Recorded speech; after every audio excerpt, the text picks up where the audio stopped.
할렐루야. 예, 반갑습니다. 오늘도 증거드린 말씀을 잘 듣고 깨달아서 계시록에 예언된 환난과 심판이 있을 때에 넉넉히 구원받는 지혜로운 자 되시길 원합니다. 이 시간 허락하신 하나님 말씀은 마태복음 24장 37절부터 44절입니다. 봉독해 드리겠습니다. 노아의 때와 같이 인자의 임함도 그러하리라. 홍수 전에 노아가 방주에 들어가던 날까지 사람들이 먹고 마시고 장가들고 시집가고 있으면서 홍수가 나서 저희를 다 멸하기까지 깨닫지 못하였으니 인자의 임함도 이와 같으리라.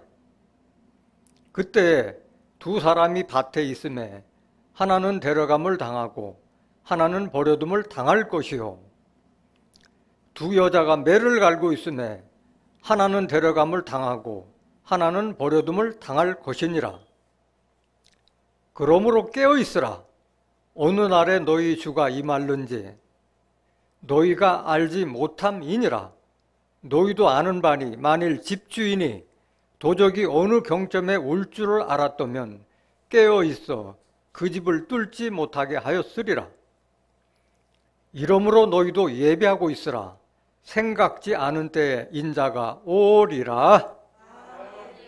마태복음 24장 37절부터 44절까지 봉독해 드렸습니다. 봉독해 드린 말씀을 통해서 인자의 임함은 노아 때와 같다라는 제목으로 말씀을 증거하도록 하겠습니다. 인자의 임함은 노아 때와 같다.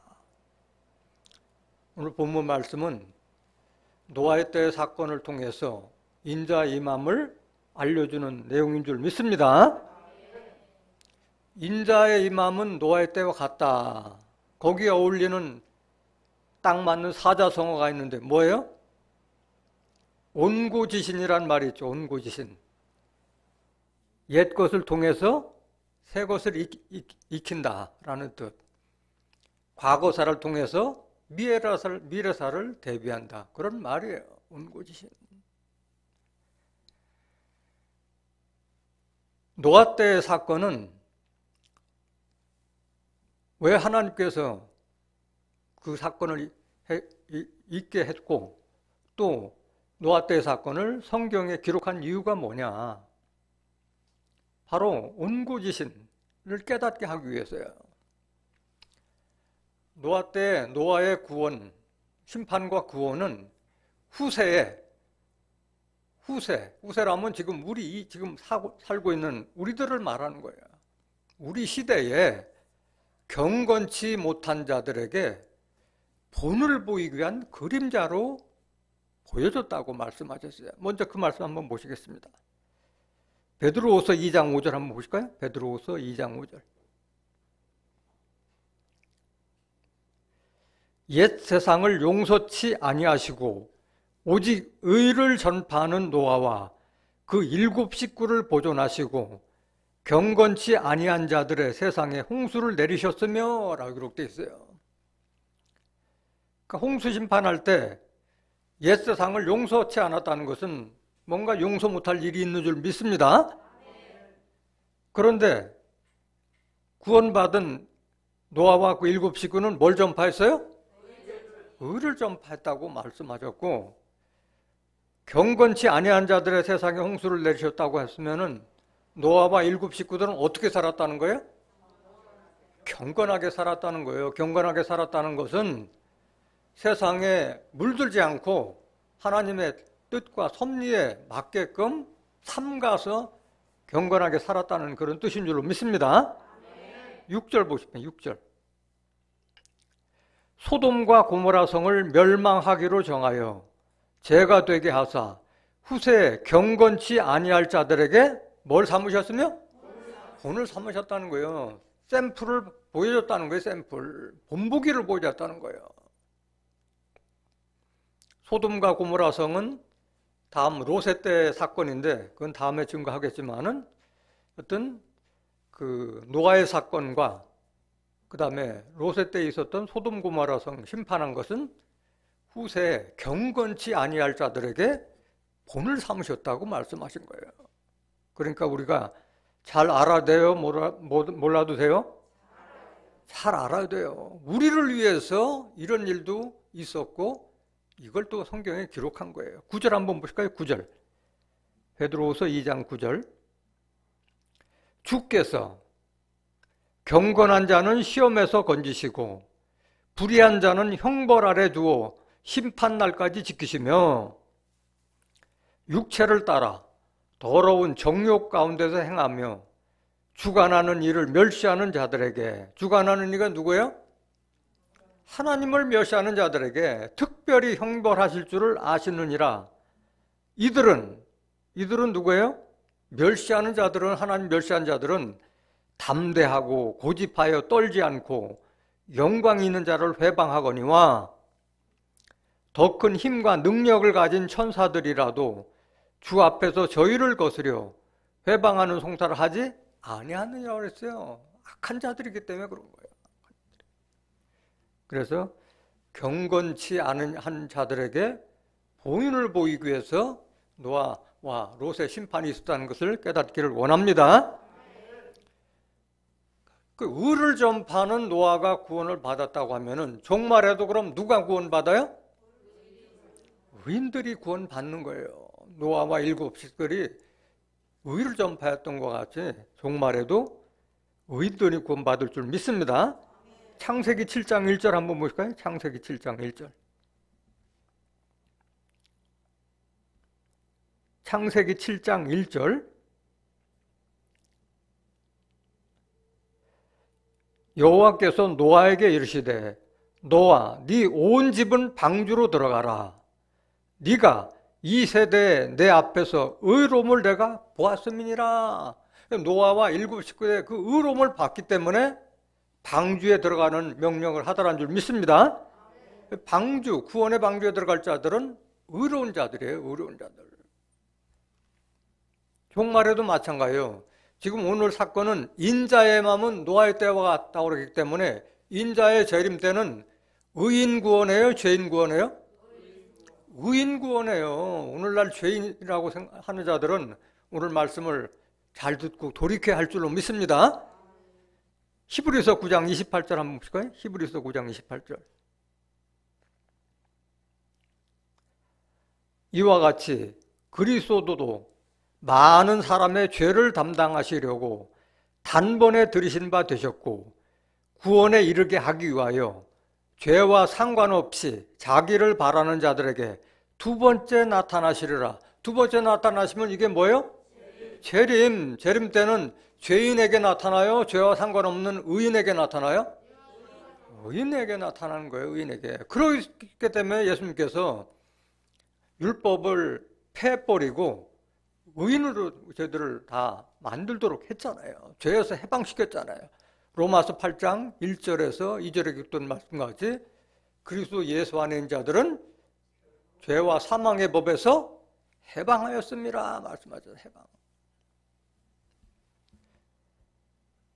그래서 의인 구원이기 때문에 아무리 한 가족이라 하더라도 부모가 의인이라 하더라도 자식들이 불의하면 들어가요? 못 들어가요? 못 들어가요. 절대적으로 못 들어가요. 노아, 다니엘, 욥이 그 자리에 있을지라도 오직 자기 이유로 자기만 구하지 자기 가족들을 구하지 못한다고 그랬어요. 자기 가족들, 자녀들도 구하지 못한다고 에스겔 선지자가 4번에 걸쳐서 말씀하셨어요. 그렇기 때문에 여러분들은 노아와 같이 가족 구원을 이루기 위해서는 다 의인 가족들이 되시길 원합니다. 에스겔서 14장 14절. 비록 노아, 다니엘, 욥 이 세 사람이 거기 있을지라도 그들은 자기의 의로 자기의 생명만 건지리라. 나 주 여호와의 말이니라. 노아, 다니엘, 욥 죄인이에요? 의인이에요?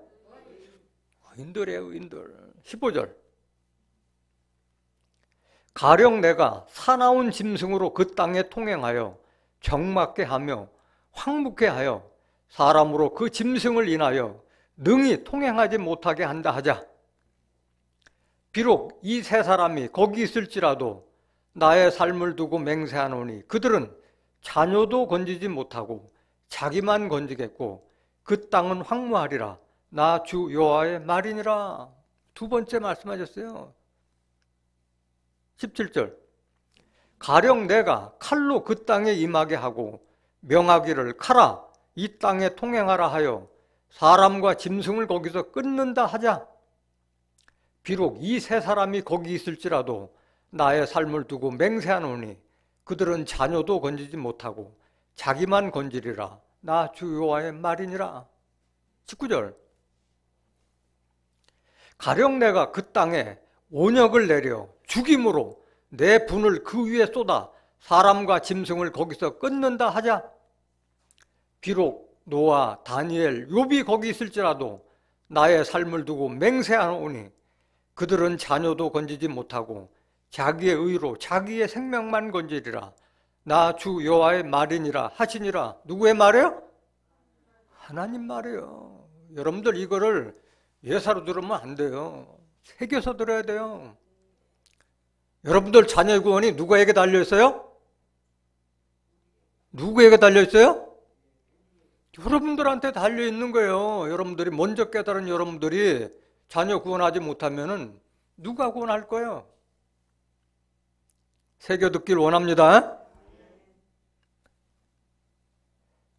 그렇기 때문에 인자의 마음은 노아의 때와 같다 하기 때문에 노아의 때의 사건을 잘 알아야 돼요? 몰라도 돼요? 잘 알아야 돼요. 심판은 도대체 왜 심판했으며 노아 때 구원받은 자들은 어떤 자가 구원받았고 심판받은 자들은 어떤 자인가 잘 알아야 할 줄 믿습니다. 왜 그러냐? 역사는 되풀이되는 거예요. 지구는 돈다고 그랬잖아요. 역사 반복되는 거예요. 전철을 밟지 말라고 그랬잖아요.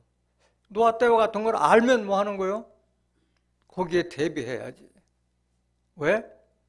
하나님께서는 이제 있는 것도 옛적에 있었고 장래에 있을 것도 옛적에 있었나니 하나님께서는 이미 지나간 것을 다시 찾으시니라. 노아 때의 사건을 통해서 말세도 이와 같은 심판이 있을 것을 말씀하신 줄 믿습니다. 전도서 3장 15절. 이제 있는 것이 옛적에 있었고 장래에 있을 것도 옛적에 있었나니 하나님은 이미 지난 것을 다시 찾으시니라.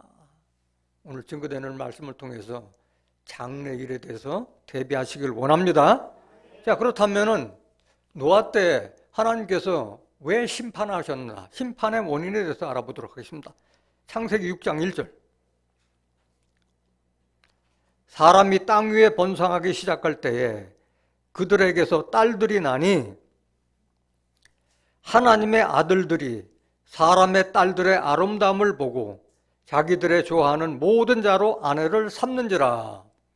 여기 사람의 아들들과 하나님의 아들들이 출연하는데 이것은 나중에 다시 한번 증거하겠지만은 최초에 하나님께서 사람을 창조하셨고 그 사람 코에 생기를 부어넣어서 생명이 된 사람들이 바로 하나님의 아들들이에요. 하나님의 아들들이 생명을 받지 못한 그 사람의 딸들의 아름다움을 보고 무분별하게 아내를 삼았어요. 3절. 여호와께서 가라사대 나의 신이 영원히 사람과 함께 하지 아니하리니 이는 그들이 육체가 됨이라. 그러나 그들의 날은 120년이 되리라 하시니라. 하나님께서는 하나님의 자녀들이 사람의 딸들과 피가 섞이는 것을 원했어요? 원하지 않았어요? 원치 않았어요. 순수한 혈통을 원하길 원하셨는데 이게 혼합된 잡족이 나오다 보니까 누가 떠나요? 하나님의 신이 사람들에게서 떠난 거예요. 떠나고 나니까 영이 떠나구나. 하나님은 영으로 계시다고 그랬잖아요. 영이 떠나니까 사람들이 고깃덩어리가 된 거예요. 육체가 된 거예요. 그렇기 때문에 창세기 5장에 보면은 구약시대 사람들의 평균 수명이 약 920세 정도, 무두셀라 같은 경우에는 969세까지 살았어요. 아담만 하더라도 930세까지 살았잖아요. 그래서 그 약 1000년 가까이 살던 그 수명을 몇 살로 낮춘 거예요? 120달러 낮춘 거예요. 노아 때부터 낮춘 거예요. 신이 떠남으로써 사람의 수명도 단축된 것 같이 신이 사람들에게 회복되면 인간의 수명도 다시 회복될 줄 믿습니다. 그렇기 때문에 천년 동안 왕노릇하리라는 이런 예언이 있던 거예요. 5절 보세요. 5절.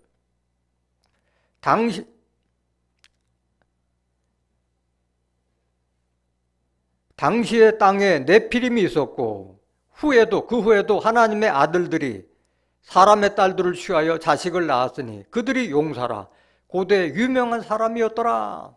그래서 이게 하나님의 아들들과 사람의 딸들하고 그 혼인해서 난 자들이 네피림이라고 하는 게 네피림. 호녀라가 나온 거예요. 그들이 바로 고대의 용사고 유명한 사람이잖아. 아낙 자손과 같은 자들, 골리앗과 같은 이런 자들, 그렇게 신장이 엄청나게 크고 이런 사람으로 나타난 거예요. 5절. 여호와께서 사람의 죄악이 세상에 관영함과 죄악이 세상에 관영하다는 건 꽉 찼다는 거예요. 죄악으로 꽉 찼다는 거예요. 그 마음의 생각의 모든 계획이 항상 악할 뿐임을 보시고 6절. 땅 위에 사람 지으셨음을 한탄하사 마음에 근심하시고 가라사대 나의 창조한 사람을 내가 지면에서 쓸어버리되 사람으로부터 육축과 기는 것과 공중의 새까지 그리하리니 이는 내가 그것을 지었음을 한탄함임이라 하시니라. 하나님께서는 사람과 육축을 지은 것을 한탄하셨다고 말씀하죠. 사람의 죄악으로 인해서 그 창조한 것을 한탄하셨다고 말씀하셨어요. 11절 한번 보실까요? 11절 창세기 6장 11절.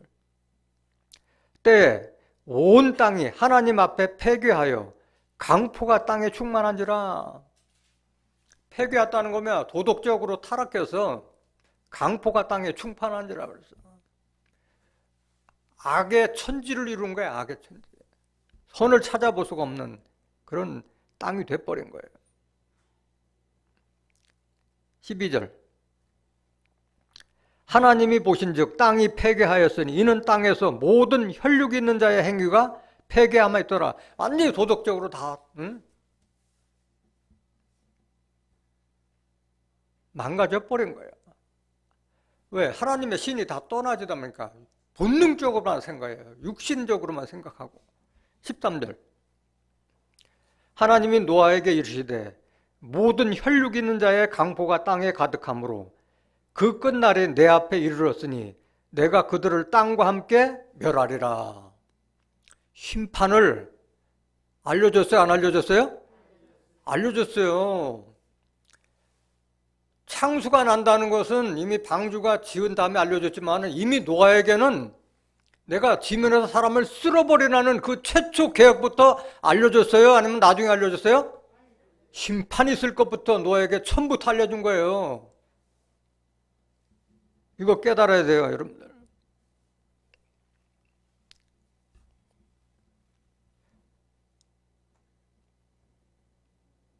그렇다면 인자의 임함은 노아 때가 왔다면 종말에는 그러면 어떤 세상에 악이 있을 것을 예언했느냐? 다 이미 예언이 다 돼 있어요. 선지자들이 이미 이런 때가 올 거리라는 것을 다 예언했어요. 말세 가면 세상 끝에 가면 이런 징조가 있을 것이라는 것을 사도 바울도 예언했고 미가 선지자도 예언해 놨어요. 예수님께서도 마태복음 24장에 많은 것을 기록해 놨고 그렇기 때문에 마지막에는 거짓 선지자들을 주의하라고까지 말씀하셨어요. 말세에는 어떤 징조가 있느냐? 어떤 악의 징조가 있느냐? 디모데후서 3장 1절 한번 보실까요? 디모데후서 3장 1절. 내가 이것을 알라. 말세에 고통하는 때가 이르리니. 언제? 말세. 세상 끝에는 고통한 때가 이르리니 사람들은 자기를 사랑하며 돈을 사랑하며 자긍하며 교만하며 회방하며 부모를 거역하며 감사치 아니하며 거룩하지 아니하며 무정하며 원통함을 풀지 아니하며 참소하며 절제하지 못하며 사나우며 선한 것을 좋아하지 아니하며 배반하여 팔며 조급하며 자고하며 쾌락을 사랑하기를 하나님 사랑하는 것보다 더하며. 이거 좀 믿는 자에게 얘기하는 거예요? 아니면 믿지 않는 자에게 얘기하는 거예요? 믿는 자한테 얘기하고 있는 거예요. 그렇기 때문에 쾌락을 사랑하기를 하나님보다 더 사랑한다고 비교하지, 믿지 않는 자에게는 이런 말 할 필요가 없는 거예요. 믿으면서도 이 짓 한다는 거예요. 경건의 모양은 있으나 내가 목사요, 내가 신부요, 내가 장로요, 내가 권사요, 장로요 하고 있으면서도 경건의 모양, 거룩한 모습을 하고 있지만은 경건의 능력은 부인한 자니 이 같은 자들에게서 내가 돌아서라고 지금 권고를 하고 있는 거예요. 그럼 여러분들이 한번 돌이켜 보세요. 여러분들 웬만큼 살 만큼 사셨잖아요. 3, 40년 전만 한번 돌이켜 봤을 때 세상이 이렇게 악하지 않았어요. 요즘은 지금 여기에 기록된 내용이 이상한 일이 아니에요. 비일비재하게 이런 일이 일어나고 있잖아요. 시간이 가면 갈수록 덜 해요, 더 해요? 더해지는 거예요. 미가 선지자는 어떻게 예언했나 한번 볼까요? 미가 선지자. 미가서 7장 1절. 재앙이로다 나여 나는 여름 실과를 딴 후와 포도를 거둔 후 같아서 먹을 송이가 없으며 내 마음에 사모하는 처음 익은 무화과가 없도다. 이와 같이 선인이 세상에 끊쳤고 선한 사람이 없다는 거예요. 세상에 끊쳤고 정직자가 인간이 없도다. 정직한 자를 찾아볼 수 없다는 거예요. 말세가 되면 무리가 다 피를 흘리려고 매복하며 각기 자기 그물로 형제를 잡으려 하고. 누굴 잡아?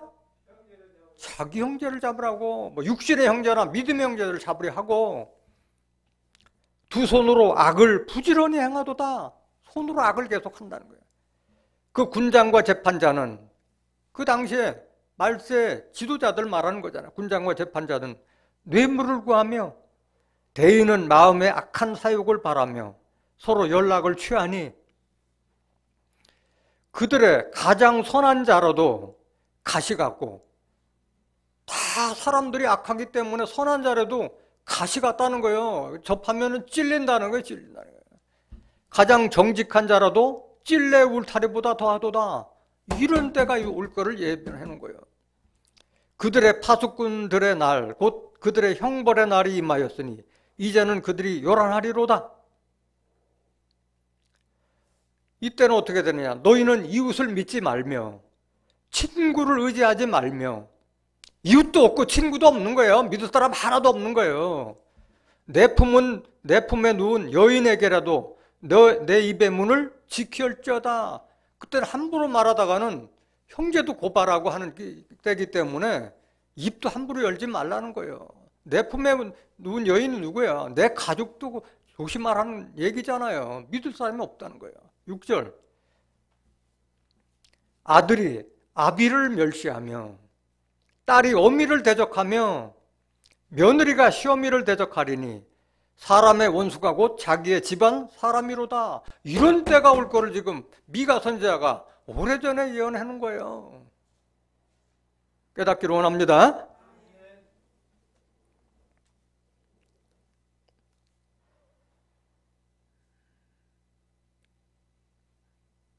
이런 악한 때에 노아는 하나님으로부터 은혜를 얻었다고 그랬어요. 왜 노아가 은혜를 얻었어요? 노아는 당대 의인이요 완전한 자요 하나님과 동행한 자였기 때문에 하나님께서 노아에게 이런 심판에 대해서 알려주고 구원하기 위해서 방주를 지을 것을 예언을 했고 홍수 심판이 있을 것을 직접 그 말씀을 알려줬어요. 창세기 6장 8절 한번 보실까요? 창세기 6장 8절. 그러나 노아는 여호와께 은혜를 입었더라. 많은 사람들에게 악이 관영한 때에도 노아는 여호와께 은혜를 입었더라. 9절. 노아의 사적은 이러하니라. 노아는 의인이요 당세의 완전한 자라. 그가 하나님과 동행하였으며 그가 세 아들을 낳았으니 셈과 함과 야벳이라 말씀하셨어요. 그래서 의인인 노아에게 알려준 줄 믿습니다. 뭘 알려줬느냐? 심판할 것과 방주 구원할 것을 명하셨어요. 하나님께서. 13절.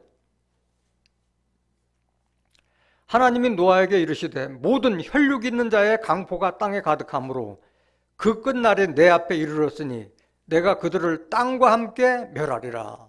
직접 심판할 것을 노아에게 명령하시고 그 다음에 방주 지을 것을 명령하신 거예요. 14절.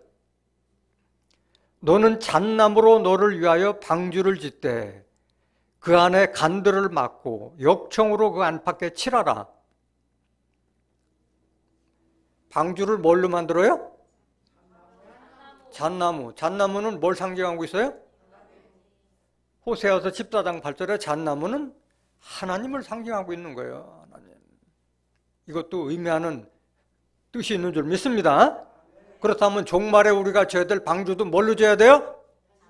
잣나무. 하나님의 말씀으로 져야 할 줄 믿습니다. 하나님을 상징한다고 그랬기 때문에 하나님은 요한복음 1장 1절에 말씀으로 계신다고 말씀하셨어요. 15절. 창세기 6장 15절. 그 방주의 제도는 이러하니 장이 300규빗, 광이 50규빗, 고가 30규빗이며 그래서 규격도 다 미리 알려줬어요. 이렇게 지라. 이런 규격대로 지라고 말씀하셨어요. 1규빗은 몇 센치? 45cm. 45cm이기 때문에 300규빗, 광이 50규빗, 고가 30규빗이면 이거를 미터로 환산하면 어떻게 됐냐? 장은 135m. 그러니까 방주의 길이가 135m, 폭은 22.5m, 높이는 13.5m입니다. 환산하면. 근데 방주를 지으라고 했을 때 노아가 순수하게 들었어요? 아니, 방주를 지으라면은 비가 올 거면 징조라도 보인다든가 아니면 너 바닷가서 배를 지라고 한 것이 아니라 노아가 살고 있는 곳에도 배를 지라고 방주를 지으라고 하니까 노아도 사람이잖아요. 아무리 하나님께서 명령하셨지만은 의심이 들어요, 안 들어요? 그래서 노아는 경고하심을 받아서 방주를 졌다고 말씀하셨어요. 그냥 순순히 진 거 아니에요. 너 이거 짓지 않으면은 나한테 혼난다. 이런 경고를 받아서 지은 거예요. 히브리서 11장 7절 한번 보실까요? 히브리서 11장 7절. 믿음으로 노아는 아직 보지 못하는 일에 경고하심을 받아 경외함으로 방주를 예배하여 그 집을 구원하였으니 이로 말미암아 세상을 정죄하고 믿음을 쫓는 의의 후사가 되었느니라. 그래서 경고하심을 받아서 졌다는 것을 깨닫기를 원합니다. 경외한다는 건 뭐예요? 하나님을 존경하면서도 두려운 마음에서 진 거예요, 방주를. 방주 짓는 거 다시 한번 더 보시죠. 창세기 6장 15절 다시 한번 보실까요? 15절. 그 방주의 제도는 이러하니 장이 300규빗, 광이 50규빗, 고가 30규빗이며 16절. 거기 창을 내되 위에서부터 한 규빗에 내고 그 문은 옆으로 내고 상중하 3층으로 할지니라. 그래서 방주 규격에 대해서 상세하게 어떻게 지라고 명령을 내린 줄 믿습니다. 17절 보세요. 17절. 내가 홍수를 땅에 일으켜. 이때 이제 처음으로 홍수 심판이 있을 것까지 알려준 거예요. 방주 지라고 말씀하시고 내가 홍수를 땅에 일으켜 무릇 생명의 기식 있는 육체를 천하에서 멸절하리니 땅에 있는 자가 다 죽으리라. 그래서 하나님께서는 의인이요 완전한 자요 하나님과 동행한 노아에게는 세상을 심판할 것과 그것도 홍수로 심판할 것과 방주를 질 것도 다 알려주신 줄 믿습니다.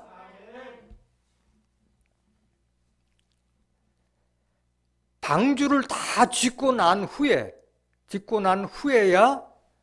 언제 홍수의 심판이 있어 그걸 그때 알려준 거예요.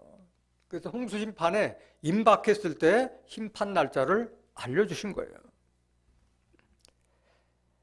창세기 7장 4절 한번 보실까요? 창세기 7장 4절.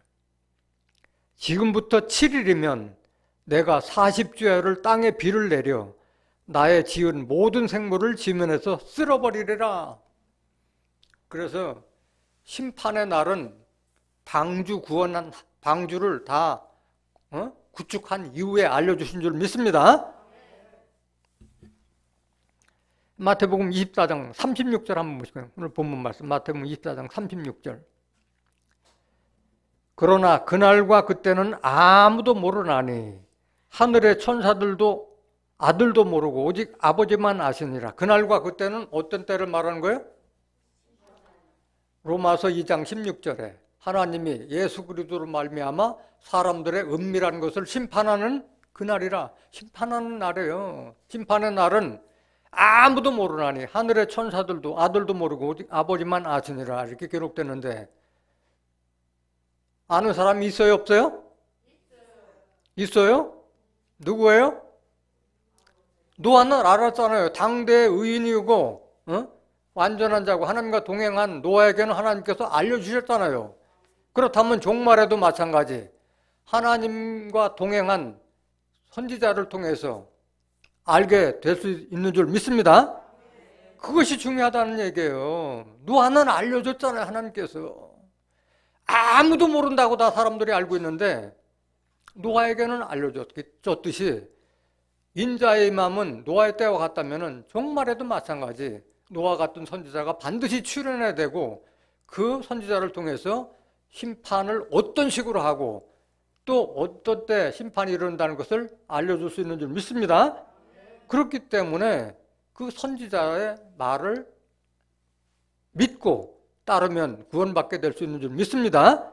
그것이 중요하다는 거예요. 37절. 노아의 때와 같이 인자의 맘도 그러하리라. 38절. 홍수 전에 노아가 방주에 들어가던 날까지 사람들이 먹고 마시고 장가들고 시집가고 있으면서 홍수가 나서 저희를 다 멸하기까지 깨닫지 못하였으니 인자의 맘도 이와 같으리라.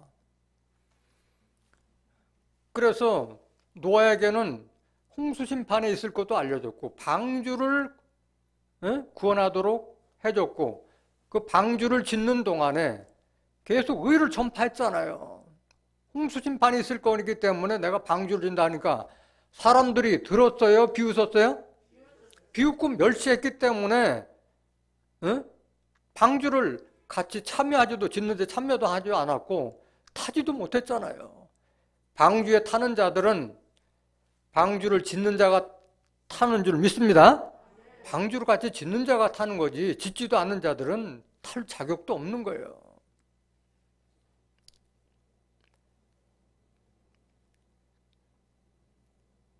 중요한 것은 아무리 알려줘도 믿지 않으면 소용이 있어요? 없어요? 소용이 없어요. 아무리 미래에 이런 심판이 올 것이다 알려주고 뭘 대비하라 하더라도 그거를 받아들이지 않고 믿지 않으면 아무런 소용이 없는 거예요.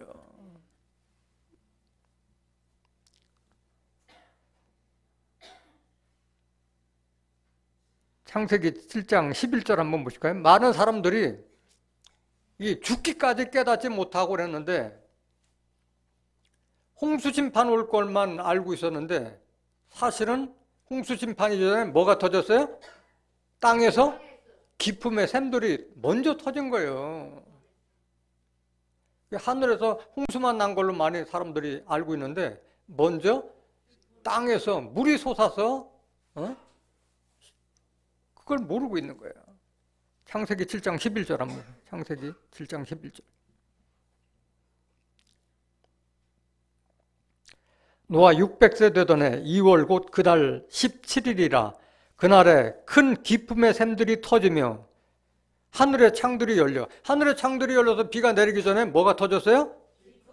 기쁨의 샘들이 먼저 터진 거예요. 진면에서 벌써 물이 솟은 거예요. 12절 40주야를 비가 땅에 쏟아졌더라. 그래서 죽는 자들은 죽기까지도 깨닫지 못했다고 그래요. 내가 왜 죽는지도 몰라. 노아의 말을 들을 것, 이런 생각도 못하는 거예요. 깨닫는 것도 때가 있는 줄 믿습니다. 때가 있는 거예요. 때를 놓쳐버리면은 소용이 없는 거예요.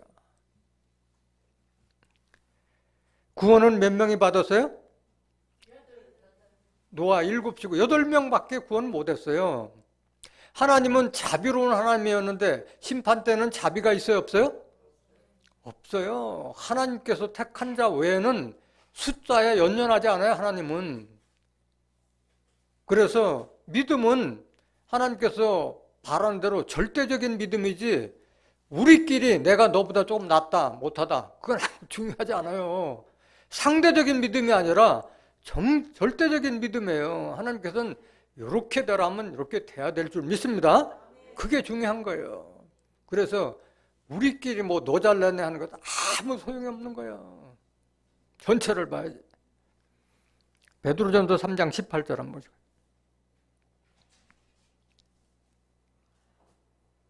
베드로전서 3장 18절. 그리스도께서 한 번 죄를 위하여 죽으사 의인으로서 불의한 자를 대신하셨으니 이는 우리를 하나님 앞으로 인도하려 하심이라. 육체로는 죽임을 당하시고 영으로는 살리심을 받으셨으니 19절. 저가 또한 영으로 옥에 있는 영들에게 전파하시니라. 예수님께서 영으로 부활하셔서 옥에 있는 자들에게 전파하러 갔다고 그랬어요. 그들이 누구냐? 예수님께서 영으로 옥에 있는 자들에게 전파한 자들이 누구냐? 베드로전서 3장 20절. 그들은 예수님께서 영으로서 옥에 있는 자들에게 전파한 자는 누구냐? 그들은 전에 노아의 날 방주 예비할 동안 하나님이 오래 참고 기다리실 때에 순종치 아니하던 자들이라. 그러니까 예수님을 알지 못했던 자들에게도 구원의 기회가 있어요, 없어요? 있다는 거예요. 예수님 알기 전에 죽은 사람도 어떡하냐? 답이 여기 있는 거예요.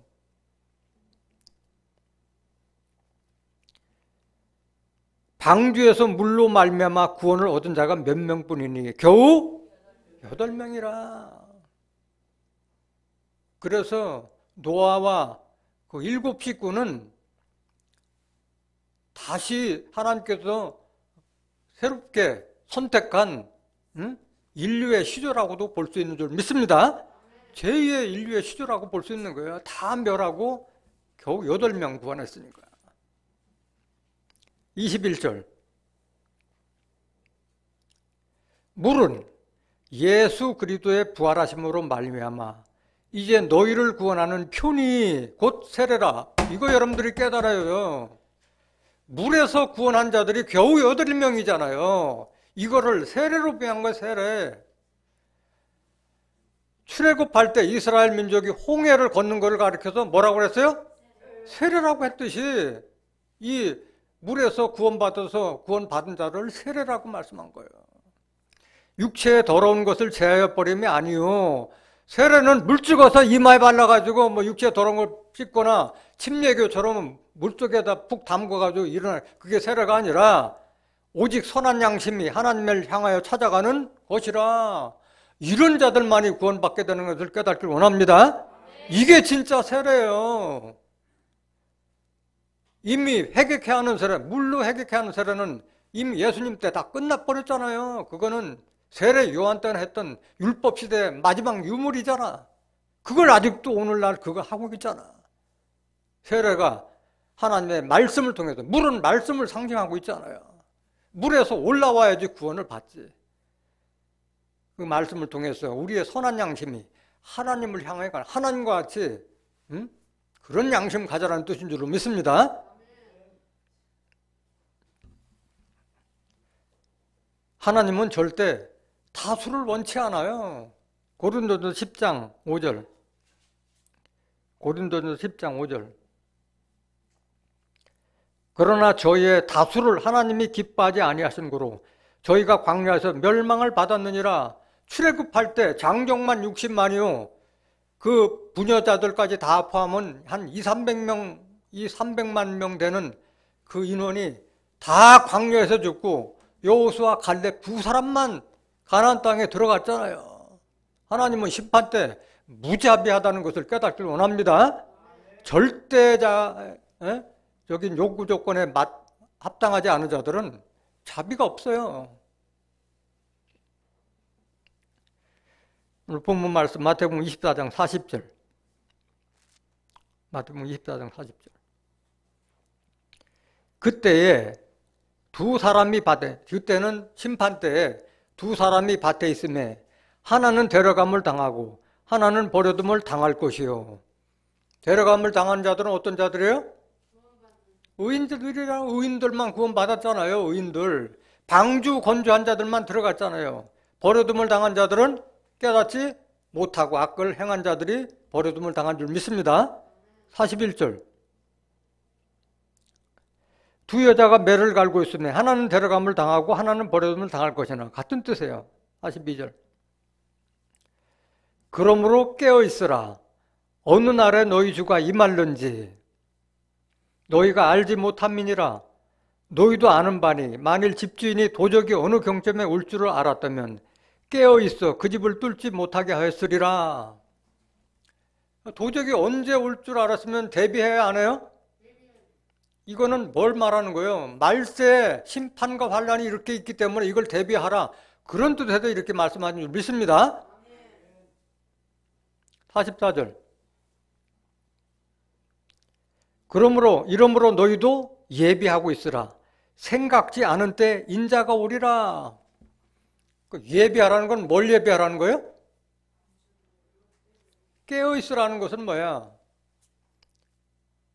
우리가 노아 때와 같이 의인들이 되도록 하고 말씀으로 전신갑주해야 할 줄로 믿습니다. 깨어있으라는 것은 말세 심판과 환란에 대비하라는 그런 뜻인 거예요. 잠자지 말고 준비하라는 거예요. 노아 때는 잣나무는 하나님을 상징하는 잣나무로 배를 지음과 같이 종말에 우리가 구원할 수 있는 그것은 말씀으로 이루는 성전에 들어가야만 우리가 구원받을 수 있는 줄 믿습니다. 말씀의 성전을 지어야 되는 거예요. 말씀의 성전.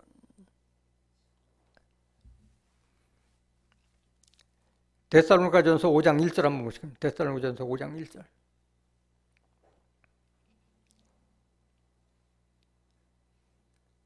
형제들아 때와 시기에 관하여는 너희가 쓸 것이 없음은 주의 날이 밤에 도적같이 이를 줄을 너희 자신이 자세히 알미라. 지금 여기 인자의 재림에 대해서 지금 기록한 내용이잖아요. 주의 날, 인자의 임함 같은 말이에요. 도적같이 이를 줄을 너희 자신이 자세히 알미라. 3절.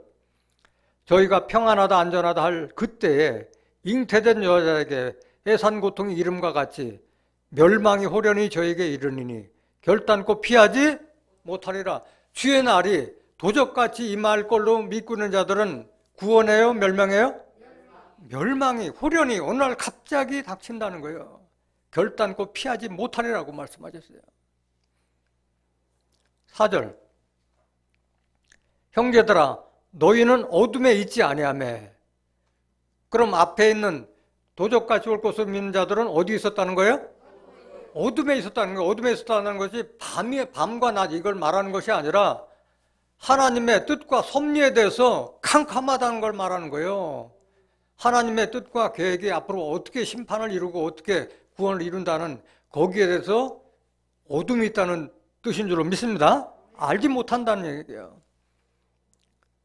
형제들아 너희는 어둠에 있지 아니하며 그날이 도적같이 너에게 임하지 못하리니. 어둠에 있지 아니하면 어디에 있다는 거예요? 이 자들은 빛에 있다는 거예요. 안다는 거예요? 모른다는 거예요?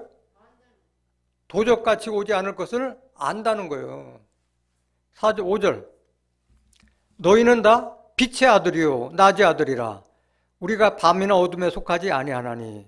그러니까 주의 날이 도적같이 이르지 아니한 자들은 다 빛의 아들이요 낮의 아들이라는데, 빛의 아들은 누구 아들이에요?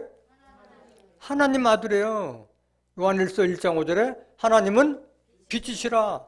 요한복음 8장 12절에도 예수님도 세상의 빛이라고 말씀하셨어요. 하나님의 아들에게는 반드시 알려주실 줄로 믿습니다. 절대 도적같이 오지 않는다고. 6절. 그러므로 우리는 다른 이들과 같이 자지 말고 오직 깨어 근신할지라. 자지 말고 뭐 하라는 거예요? 근신하는데, 근신하는 뜻이 뭐예요? 근신하는. 7절. 근신이 뭐냐? 자는 자들은 밤에 자고 취하는 자들은 밤에 취하되 우리는 낮에 속하였으니 근신하여 믿음과 사랑의 흉배를 붙이고 구원의 소망에 투구를 쓰자. 뭘 하라는 얘기요? 근신하는 얘기가? 하나님의 말씀으로 전신갑주하라는 거예요. 에베소서 6장 10절부터 17절 말씀과 같이 하나님의 말씀으로 전신갑주할 줄로 믿습니다. 이걸 말하고 있는 거예요. 그냥 잠자지만 육신의 잠에서 깨서 멀뚱멀뚱 기다리라는 그런 뜻이 아니라 말씀으로 전신갑주하라는 뜻인 줄로 믿습니다.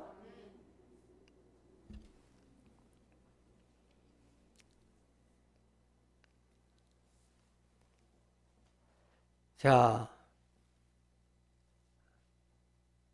인자의 맘은 노아의 때와 같다고 했기 때문에 종말에도 심판 때에 노아 같은 선지자가 출현해야 돼요? 안 해야 돼요? 반드시 출현하게 됐어요. 그것을 이사야 선지자나 여러 선지자들도 다 말씀하셨고 예수님께서도 직접 말씀하셨어요. 그런 때가 올 거라고. 이사야서 11장 1절 한번 보실까요? 이사야서 11장 1절. 종말의 심판이 누구에 의해서 이루어지느냐? 이새의 줄기에서 한 싹이 나며, 이새는 다윗의 아버지예요. 줄기에서 한 싹이 났다는 것은 한 싹은 누굴 상징해요? 다윗을 상징하고 있고 그 뿌리에서 한 가지가 나서 결실할 것이에요. 뿌리는 누구예요? 다윗의 뿌리. 이새의 뿌리는 누구를 말해? 예수님. 계시록 22장 16절. 나 예수는 다윗의 뿌리요 자손이니. 그래서 이새의 줄기에서 한 싹이 나며 그 뿌리에서 예수로부터 한 가지가 나서 결실할 것이요. 예수로부터 나오는 한 사명자가 있는 줄 믿습니다. 이거를 가지로 비유한 거예요. 가지로. 다 비유잖아요. 비유. 그 뿌리에서 한 가지가 나서 결실할 것이에요. 그 가지가 결실을 한다고 말씀하셨어요. 2절. 여호와의 신, 곧 지혜와 총명의 신이요 모략과 재능의 신이요 지식과 여호와를 경외하는 신이 그 위에 강림하시니. 그는 누구예요? 다윗의 뿌리에서 난 가지에 하나님의 신이 강림하시리니. 3절. 그가 여호와를 경외함으로 즐거움을 삼을 것이며 그 눈에 보이는 대로 심판치 아니하며 귀에 들리는 대로 판단치 아니하며 공의로 빈핍한 자를 심판하며 정직으로 세상의 겸손한 자를 판단할 것이며 그 입의 막대기로 세상을 치며 입술의 기운으로 악인을 죽일 것이며. 뭘로 심판해요? 그 하나님의 신을 받은 그 하나님의 말씀으로 세상을 심판할 줄 믿습니다. 5절. 공의로 그 허리띠를 삼으며 성실로 몸의 띠를 삼으리라. 이사야 선지자는 이미 다윗의 뿌리, 예수로부터 나온 가지 사명자가 세상을 심판할 것을 예언하신 줄 믿습니다. 예수님은 뭐라고 예언하셨느냐? 노아에게 장래를 알려줬듯이 앞으로 이 악이 이렇게 관영하기 때문에 내가 홍수를 심판할 것이다. 방주를 지어라. 너와 네 가족은 들어가라고 알려줬듯이 종말에도 알려주는 사명자가 있을 것을 예수님께서 직접 예언하셨어요.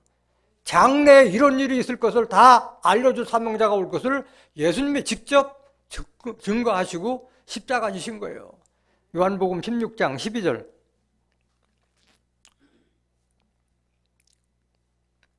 요한복음 16장 12절.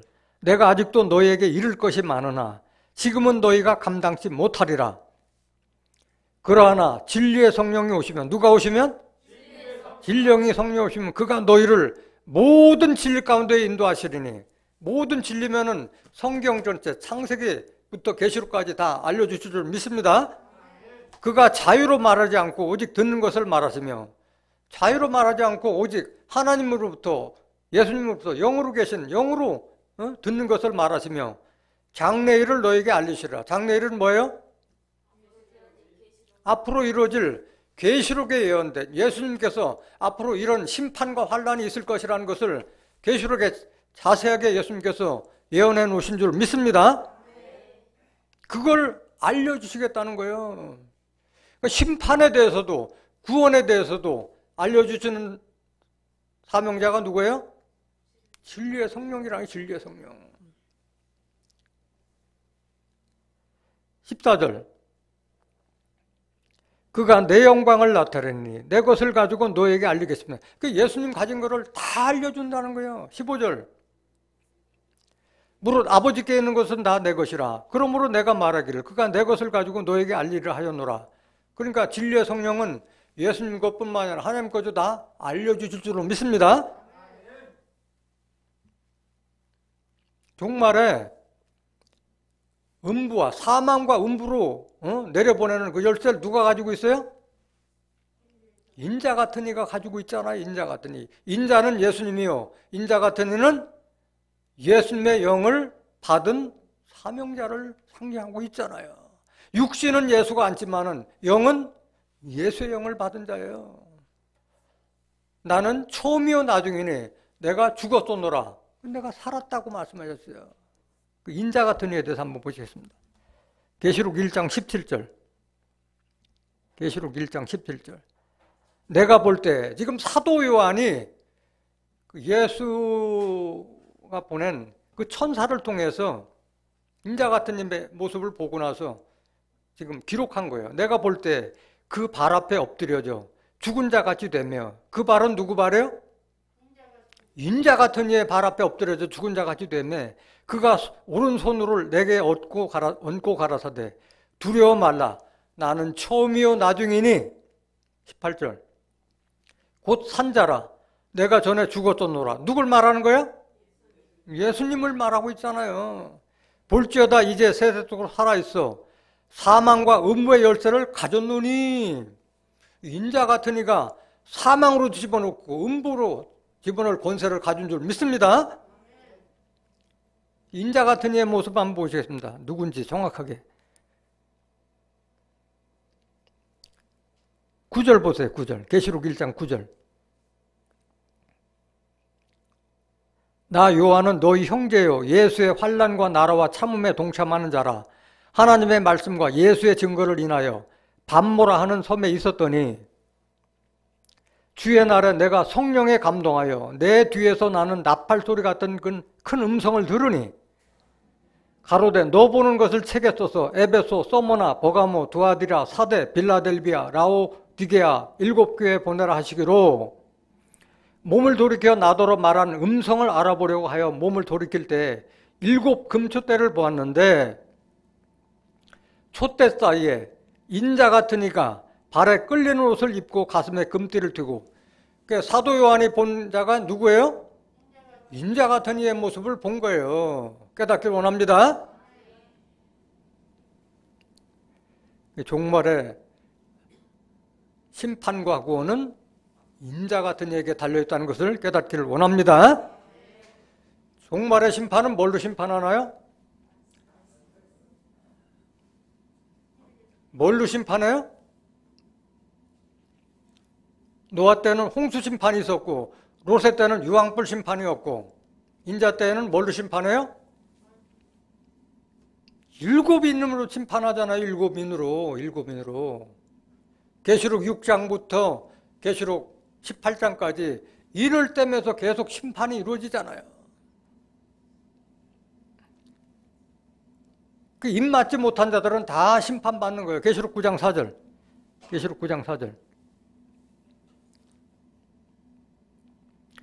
저희에게 이르시되 땅에 풀이나 푸른 것이나 각종 수목은 해하지 말고 오직 이마에 하나님의 인맞지 아니한 사람들만 해하라 하시더라. 인맞지 않은 자들만 심판이 있을 줄 믿습니다. 그렇기 때문에 계시록의 심판과 환란이 일어나기에 반드시 우리가 받아야 될 것은 인침을 받아야 할 줄로 믿습니다. 계시록 7장 1절.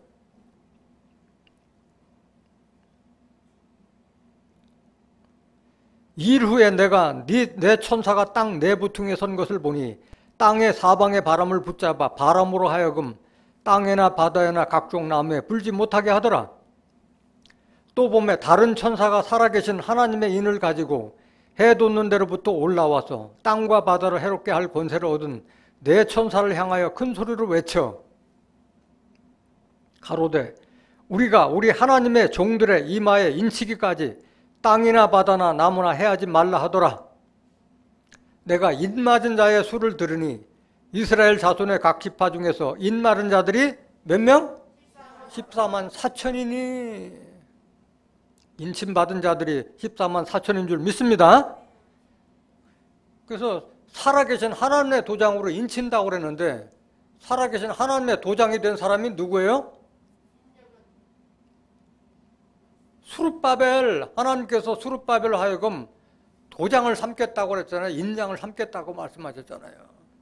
학개서 2장 23절.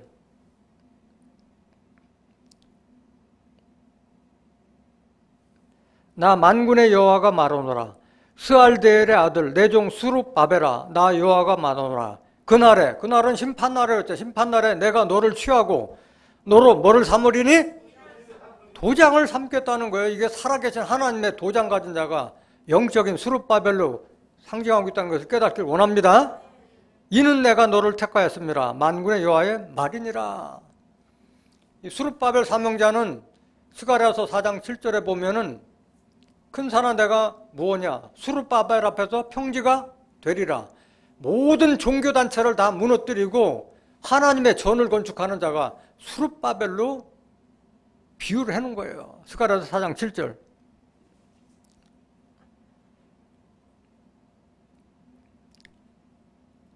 큰 산아 내가 무엇이냐? 내가 수룹바벨 앞에서 평지가 되리라. 산은 그냥 우리가 눈으로 보는 나무나 바위가 있는 그런 산이 아니라 에스겔서 6장 3절에 보면 산들아 여호와의 말씀을 들으라. 하나님 말씀을 듣는 자들은 교회나 종교단체를 상징하고 있는 줄 믿습니다. 큰 산은 내가 무엇이냐? 내가 수룹바벨 앞에서 평지가 되리라. 그가 머릿돌을 내어놓을 때 무리가 외치기를 은총은총이 그에게 있을지어다 하리라 하셨고 수룹바벨이 뭐를 내놔요? 머릿돌. 머릿돌은 뭘 비유한 거예요? 사도행전 4장 11절에 그리스도는 건축자들이 버린 머릿돌이라고 말씀하셨어요.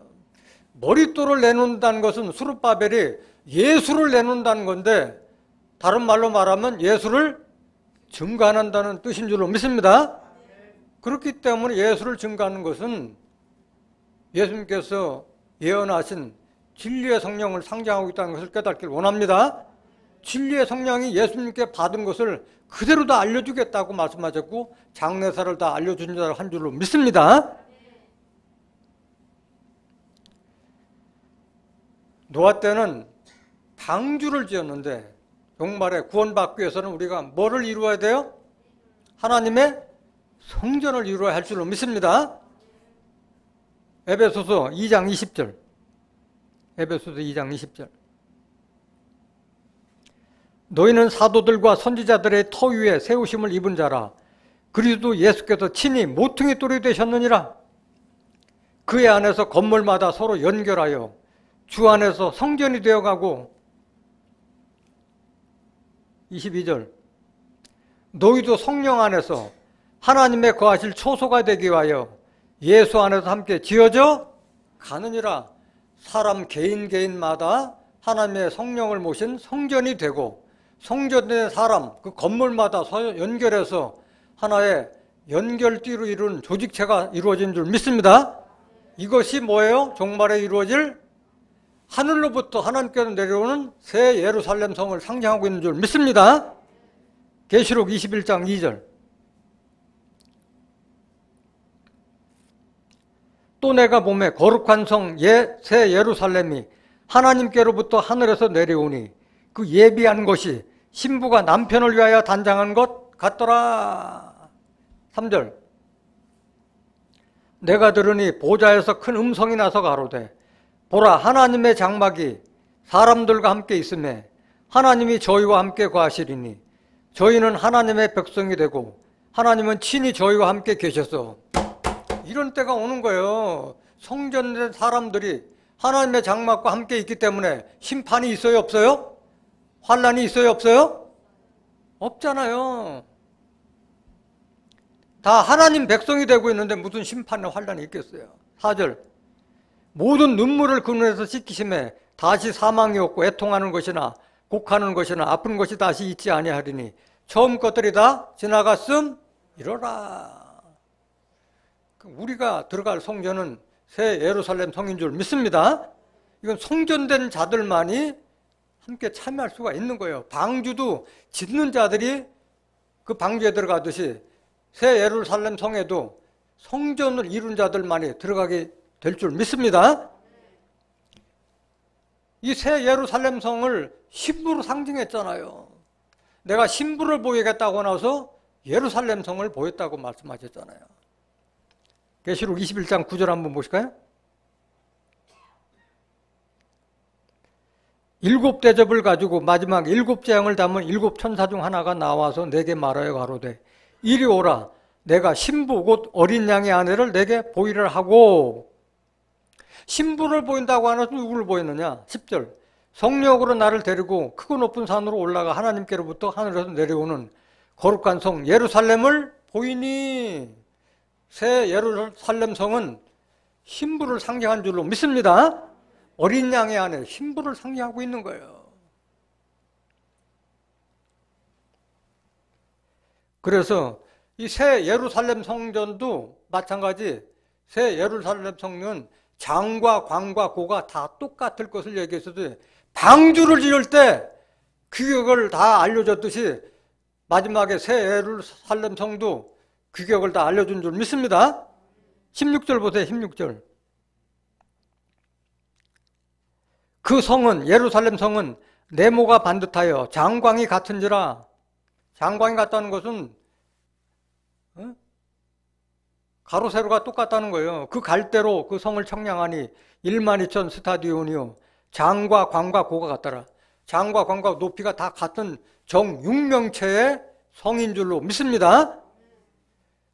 12,000 스타디온은 1스타디온이 약 192.2m예요. 그래서 미터로 환산하면 약 2,400km에 이르는 그런 성인 줄로 믿습니다. 장광고가 다 같은 성이에요. 그래서 이 성은 사람들로 이루어진 성이에요. 보석성이 아닌 거예요. 계시록 21장 22절. 계시록 21장 22절. 성 안의 성전을 내가 보지 못하였으니 이는 주 하나님 곧 전능하신 이와 어린 양이 그 성전이심이라. 성전의 사람이 다 예수 그리스도의 영과 하나님의 영을 모신 그 성전에서 사람으로 다 이루어진 성이기 때문에 별도의 건물 성전이 보이지 않았다는 줄 믿습니다. 그걸 말하고 있는 거예요. 이 성에 들어가는 자들은 어린 양의 생명책에 농명된 거룩한 자들만 들어가도록 돼 있어요. 27절. 계시록 21장 27절. 무엇이든지 속된 것이나 가증한 일 또는 거짓말하는 자는 결코 그리로 들어오지 못하래. 그리는 어디예요? 새 예루살렘 성 안에 들어오지 못한다는 거예요. 오직 어린 양의 생명책에 기록된 자들 뿐이라. 깨닫기 원합니다. 방주도 짓는 자들이 들어가듯이 새 예루살렘 성도 같이 성전을 이룬 사람들만이 들어가게 될 수 있는 줄 믿습니다. 중요한 것은 마지막 종말의 심판은 인맞지 아니한 자들만 심판이 있기 때문에 우리는 무슨 일이 있어도 인침받은 자가 되어야 할 줄로 믿습니다. 인침받기 위해서는 뭐 어떻게 돼요? 예수님께서 우리에게 알려주신 그 말씀을 대언하는 진리의 성령을 통해서 증거되는 말씀을 옳다고 인정받을 때 인침받게 되는 줄 믿습니다. 요한복음 3장 32절. 그가 그 보고 들은 것을 증거하되 그의 증거를 받는 이가 없도다. 그의 증거를 받는 이는 하나님을 참되시다 하여 인쳤느니라. 이게 인침이에요. 하나님 말씀이 지극히 옳습니다. 그걸 인정하고 마음에 새기는 것이 인침인 줄 믿습니다. 그런 자들에게 인내의 말씀으로 말씀을 지킬 때 심판과 환련을 받지 않는다고 말씀하셨어요. 계시록 3장 10절 보세요. 계시록 3장 10절. 네가 나의 인내의 말씀을 지켰는즉. 하나님의 말씀을 지키기가 쉬워요? 어려워요? 어렵잖아요. 깨닫기도 쉬운 게 아닌데 깨달아 지킨다는 게 어려운 거예요. 인내의 말씀을 지켰은즉 내가 또한 너를 지키어 시험의 때를 면하게 하리니 이는 장차 온 세상에 임하여 땅에 거하는 자들을 시험할 때라. 계시록의 심판과 환난을 인내의 말씀을 지킨 자들에게는 지켜주실 줄 믿습니다. 심판을 받지 않는다는 거예요.